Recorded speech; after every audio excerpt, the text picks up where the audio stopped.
Okay, welcome. We're in day 6. We are 2 days away from being the glitch we want to see in the Matrix, which is so cool. So, yesterday you tuned in to your body's wisdom, and I'm so excited to read what that entailed for you. Today, it's really easy. This is really easy. You're just going to pick one of those things and you're going to make a different choice. So if you put that you drank 3 cups of coffee and you felt jittery and like you were going to be sick to your stomach, today I want you to just have 1 cup of coffee or two. Take note of the difference. If you want to sort of play this out all day, more power to you, but just choose one for now. If you, I'm trying to think of the examples I said yesterday. If you, yeah, maybe if you were listening to heavy metal on your way to work, I don't know why you would do that, but if you're listening to heavy metal on the way to work and you showed up at work really agitated, today I want you to listen to some healing frequencies on Spotify. Yeah, I think it's 528. 528 healing frequency on Spotify. And see how much different you feel when you pull up into the parking lot of work. Yeah? Because a lot of times we think that, okay, work is the devil. I don't want to go to work. I don't want to be there, but I have to be there because of capitalism and I hate it. Well, there's a lot of choices that we make around work that make the experience of work worse than it actually is. Your job may suck. Like I'm not gaslighting you or discrediting you. Your job probably sucks. Your coworkers probably suck. But you can make it suck less by making different choices. So you can prepare little treats for yourself to have throughout the day. You can go to bed a little earlier and wake up a little earlier and get a nice workout in before you sit down at the desk for 8 hours.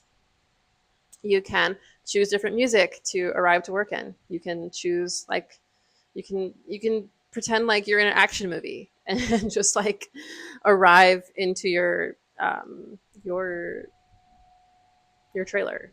Like your work is your trailer. Now you have to practice your lines, but everywhere else is just like you on set. So you can like play with your life. You can like manipulate little pieces of your life, little sections of your life, and see how much more fun work can be. Yeah. And sometimes it actually changes the way that we feel about the thing. So if we have a different approach, different attitude, oh, I have to go to work. Ugh. But if we have this kind of like fun excitement, I'm gonna take a new way home today, or I'm gonna take instead of like sitting in the break room on lunch, I'm gonna go for a walk around the park next to my work. Like if we have these little exciting things to look forward to during the day, following our curiosities, we are gonna have so much more fun in life. And the kicker is it may change the way you feel about the thing, and then the thing is not that bad anymore. Or the other scenario is that you have practiced using your power of choice, you've reclaimed your power of choice to where one day your boss says something to you and you're like, you know what? This is it. I'm done. I don't need this. I don't deserve this. Like, I can find another job if I have to work if I have to do Uber Eats for a while I work on building my business, so be it. So you either get to a point where you're strong enough to walk away from the thing that is misaligned, or you take a new perspective of that thing, and then all of a sudden that thing becomes fun again, or exciting, or new, or fresh. So you can take this approach for relationships, friendships, career paths, kind of fitness journeys as well. And yeah, so at the end of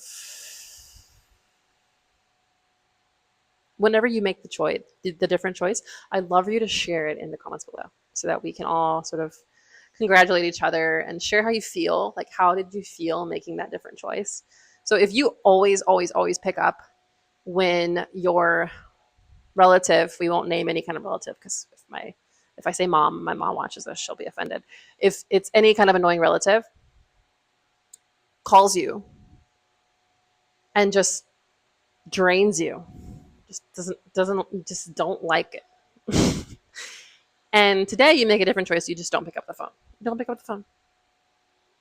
You text them back, a little bit later and say, "Oh, sorry, I was, doing this, getting my nails done, whatever." But don't pick up the phone and see how it feels. How does it feel? How does it feel to choose differently? How does it feel to show up differently? Yeah. Because it may not even be that that person is annoying. It may just be that you're not in the right mindset to receive whatever state they're in. But if you wait, because we're always so available to everybody, if you wait until after you've gotten your nails done, to after you're at home, to after you're fed, to after your kids are fed, to after your animals are fed, and you're just chilling and you're in this kind of space of receiving, and then that person calls, then you have the space to receive. Yeah. So we are all like mirroring each other. So you think someone's being annoying, but you might actually just be like overwhelmed and not able to receive that person. So wait until you're not overwhelmed anymore. Yeah. So make a different choice. It's really easy. It's actually really easy to make different choices. So yeah, I would love to hear what happens for you when you make different choices. So please share and stay tuned for the last day.